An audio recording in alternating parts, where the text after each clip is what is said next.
Dive into a topic that will touch each and every one of us in some way. Cancer. It is a terrifying word, but there are fascinating advances in the fight against it, some of them happening right here in Portland, much of it inspired by the brilliance of a local doctor. And that is our big story tonight.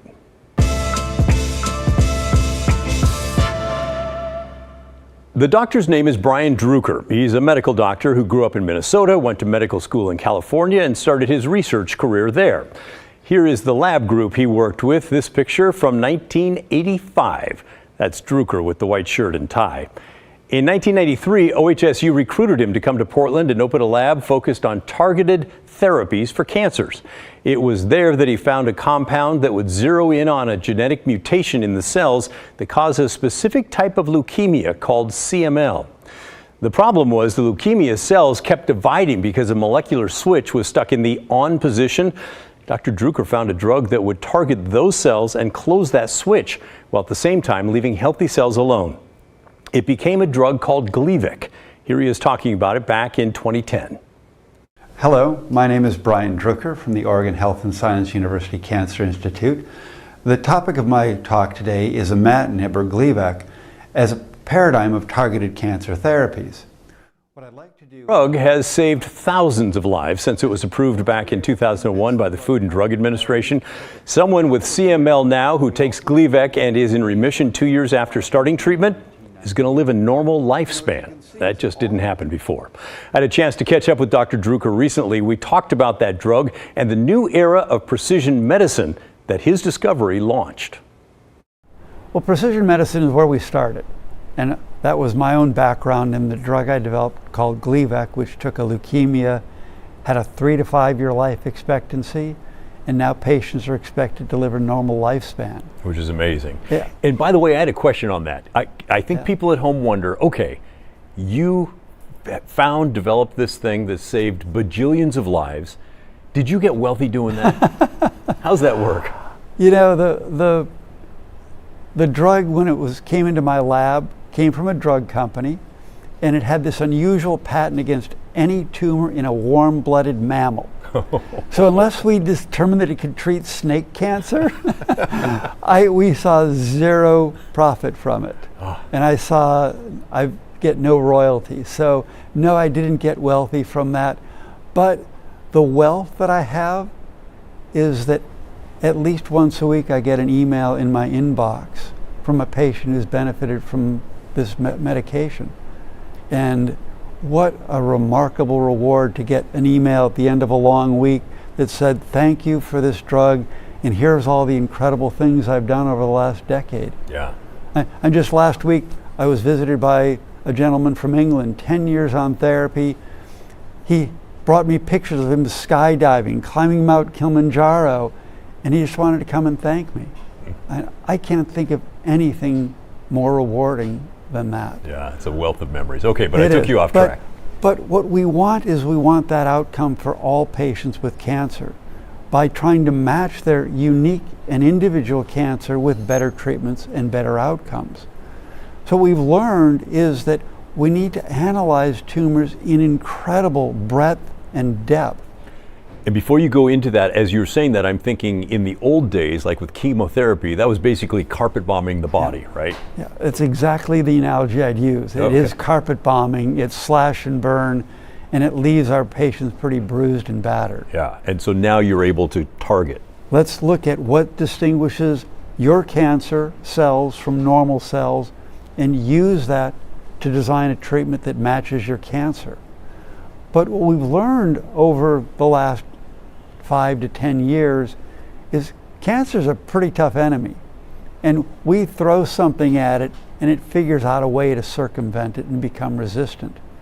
So we've designed a program called SMART with 2 M's because we can't spell, but we're trying to outsmart the cancer by taking a biopsy on treatment and trying to figure out how is it trying to evade and evolve on treatment. So now we can come back and revamp our treatment to try to stay one step ahead of it. And by doing those sorts of testing and analytics, we can take people that might have only 6 months to live, and oftentimes they'll be getting years. So we're adding years to people's life, but now we want to move that up earlier, where we think we could actually think about curing more people with less harm. How about that? Dr. Druker is still at OHSU, by the way. He's the CEO of the Knight Cancer Institute. More about that in a bit. With Gleevec, though, he found a way to give thousands of people that new lease on life. He joked with me that he now tells those patients something like, well, yes, you are going to die someday, but not from this. One of his focuses, as you just heard, is precision, how to kill cancer cells with very targeted attacks. Another focus is on finding cancer earlier, when it's very small and just beginning. A decade ago, when I said we need a blood test for cancer at early stages, it sounds a little bit like science fiction. Yeah. And it kind of is. When you follow the science, it's incredible science. But the reality is it's now available to help people and detect cancer at these earliest and curable stages. Are you able to dumb it down enough to explain to a guy like me how a simple blood test can find a particular cancer? The way that I explain it, Pat, is if you look at any cell in your body, the DNA in that each cell is 100% identical. But you have a lung cell, a liver cell, a heart cell. So how does that DNA know how to make a heart cell or a lung cell or a kidney cell? And what happens is there's almost like a marking pencil that goes along the DNA and says, we're going to activate the heart program and deactivate every other program. And when you shed some cells or into the bloodstream, we can detect, hey, you had a couple extra drinks last night, and we can see you shed a few extra liver cells into your bloodstream because you killed a couple liver cells. So we can detect those marks in the bloodstream. Similarly, cancer, because it has to grow, divide, survive, spread around the body, it gets very specific marks in the DNA that identify it as a cancer. So now when we take a blood sample, we can tune an algorithm to, is there cancer, yes or no, meaning do those marks show up? And if the answer is yes, we can then go back and say, does that look like it's coming from a liver cell, a kidney cell, or a lung cell? And now we can go back, and if it looks like it's a lung cell, we may do a chest x-ray and see what's there. So it's just an amazing biology of how our bodies grow and develop, and we're just taking advantage of that. As you can tell, Dr. Druker is not just a scientist and a doctor who sees patients, which he is, he's also someone who thinks big. He inspired and is now running the Knight Cancer Institute, which is a really big deal. 9 years ago, he helped raise $1 billion for the Institute. And it started with this pledge from Nike founder Phil Knight. I make the following pledge. Penny and I will donate $500 million to OHSU if it is matched in pledges within 2 years in a fundraising campaign. How about that? Pledges then included $100 million from the late Gert Boyle of Columbia Sportswear, $200 million from taxpayers through the state legislature in Oregon.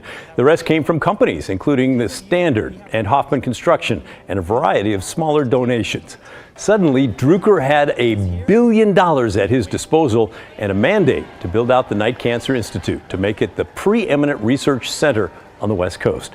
Druker helped design the building to house the research center. That's where I visited him.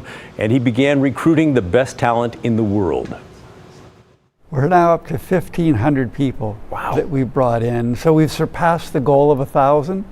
And again, it's just something I'm really proud of, is that we built a great team here of people that want to make Oregon the place where we end cancer as we know it.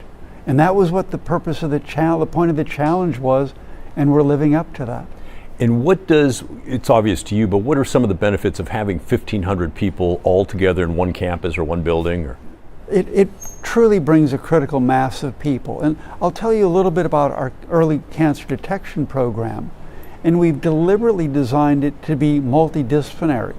So it's cancer biologists, it's mathematicians, it's engineers, it's computationalists, it's all sorts of different disciplines to try to attack a huge problem to advance the field.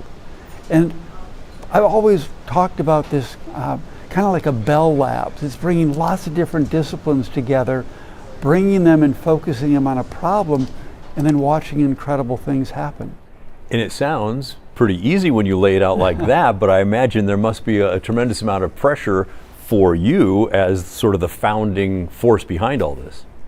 Of course, there's pressure and responsibility, but by hiring great people and letting them create, they do incredible work. And I'll just give you an example. A decade ago, when we started the challenge, we talked about what we really need is a simple blood test for cancer. And working with a company in the Bay Area, we've launched a blood test that can identify 50 different cancers at early stages. And just to give an example of the impact that's had, there was a retired family physician who enrolled on one of our studies.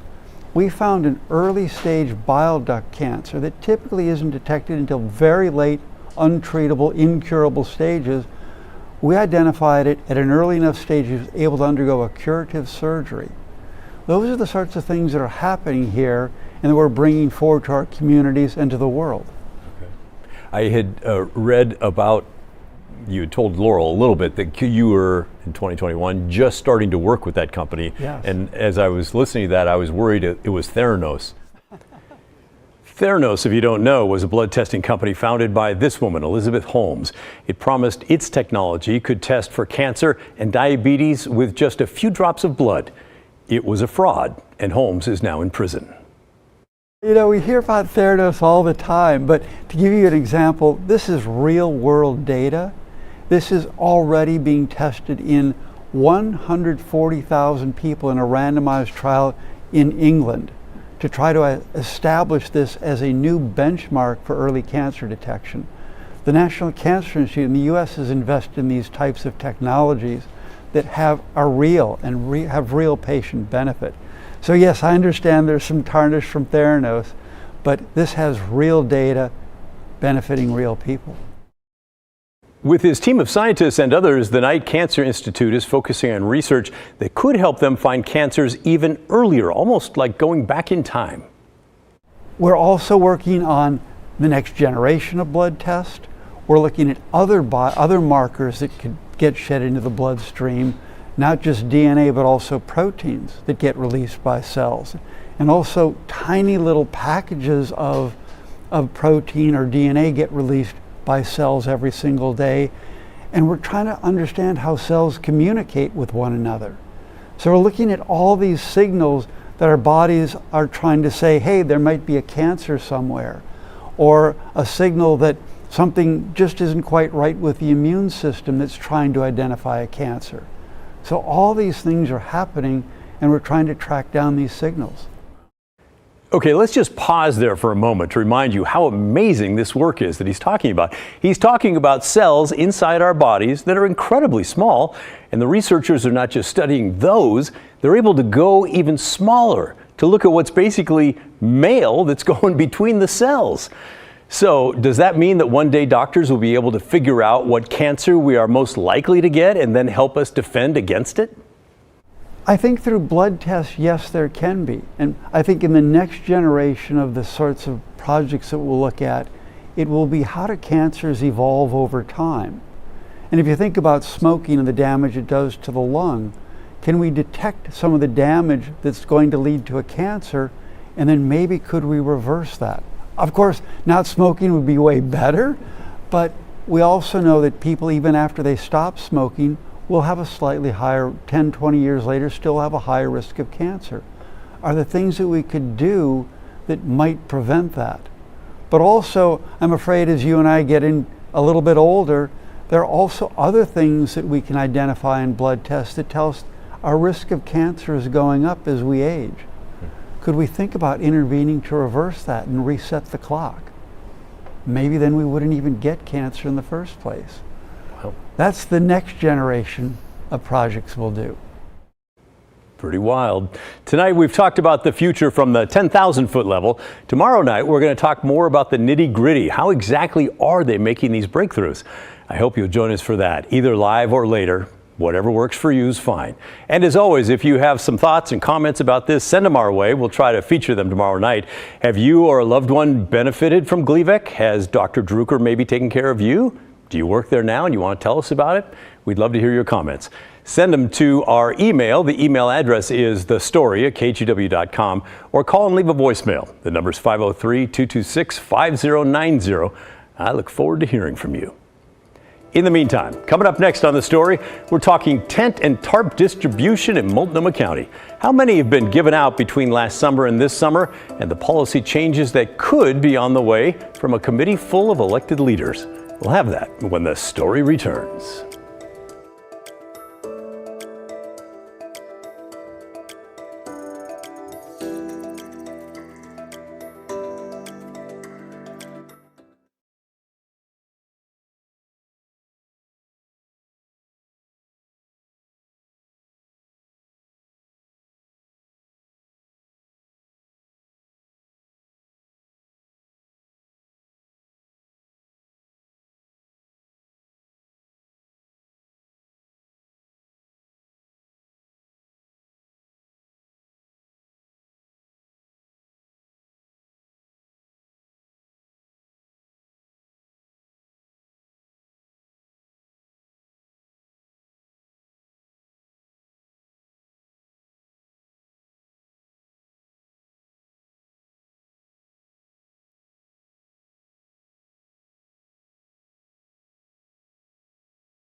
Multnomah County has a steering and an oversight committee to help implement the city-county homeless response action plan that was adopted in July. It's made up of elected leaders, you see them here, and experts and community members. And today they all got together to talk about the county policy on tent and tarp distribution. You remember that earlier this summer, County Chair Jessica Vega Peterson directed the county to stop buying tents and tarps until this committee can decide what the plan is going to be moving forward. From July 2023 to June of this year, the county estimates that more than 5,600 tents and 21,000 tarps were passed out to those experiencing homelessness.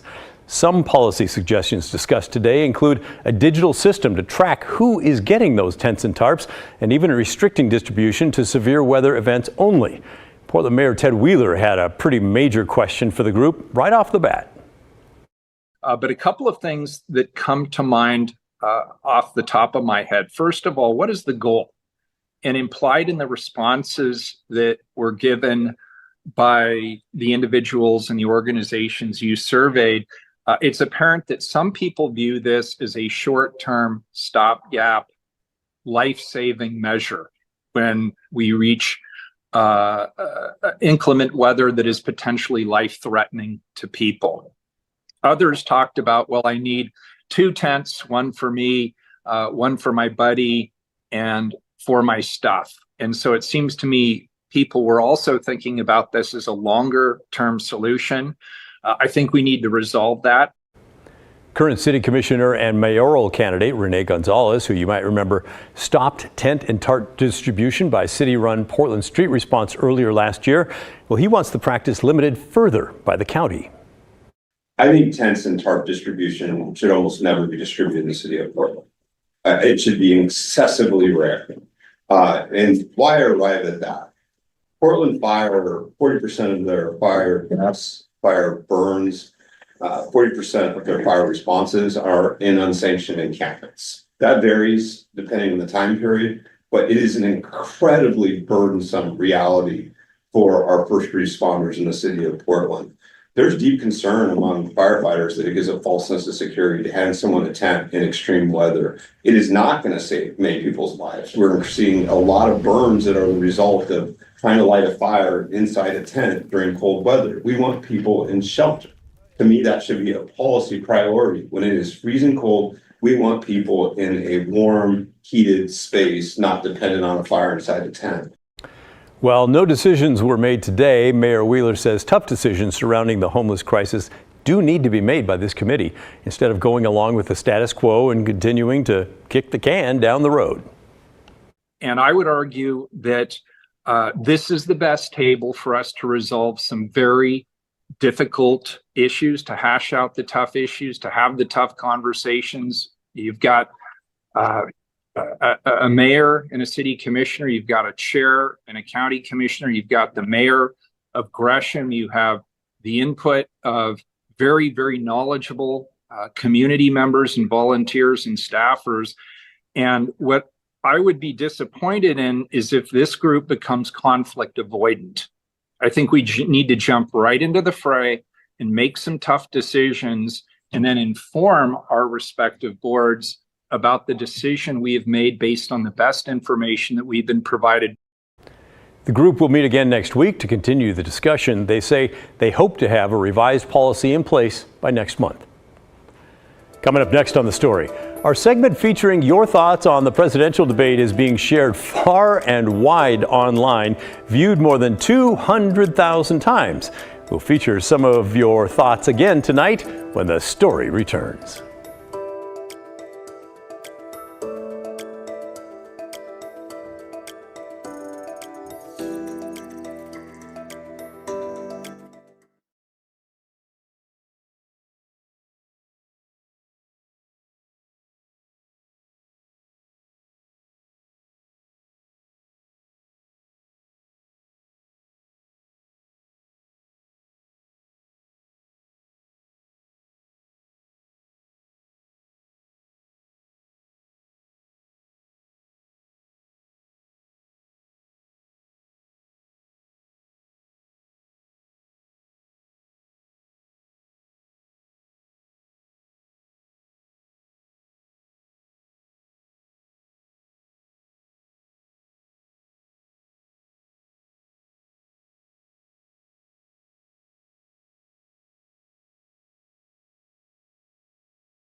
You know, we're a unique show here in the Northwest, and much of that is thanks to you. When you give us your feedback and share your thoughts on our stories, we like to bring some of those comments into the show to help us all think differently about the many tough issues that we face. And you might think that your feedback stays locally here, but you know what? Thanks to the internet, sometimes your opinions are shared far and very wide. That's certainly the case with our segment from yesterday with reaction to the presidential debate. The video on our YouTube channel, which we posted after the show last night, now has over 210,000 views and nearly 3,000 comments. And last night we noticed that we did not get any comments in our inbox regarding positive reviews of former President Trump's debate performance. As you might imagine, that changed, and the hundreds and hundreds of comments on our YouTube video, some of them did have compliments for him. So out of fairness, let's share a few of those. One viewer wrote to say, Kamala's snarky looks and personal attacks against Trump was a big fail. The best candidate is Trump without a doubt. Another viewer named Terry wrote, Trump answered every question to a fine point. Kamala answered questions and feelings, not facts. And how about this? Let's get real. They both have shown us what they can do in office, and one has clearly done a much better job, and it's not Kamala Harris. While many of the comments railed against the ABC moderators, there was still plenty of support for the vice president, with one viewer writing, I was embarrassed for Trump. That was quite a whooping by Harris. Immigrants eating cats and dogs? WTF. That's literally crazy old grandpa on Thanksgiving table talk there. I literally spat out my Dr. Pepper in laughter, as I did not expect any sane person to ever think of even saying such a ludicrous thing on national TV. And we'll end on this comment, not appearing to show support for either candidate. Trump won't stop calling names and Harris can't answer a direct question. What a crapshoot for the USA. Thanks again for your feedback, not just on this story, but on so many of our segments week in and week out. We really appreciate it. We value your comments and your voicemail phone calls. We go through them all.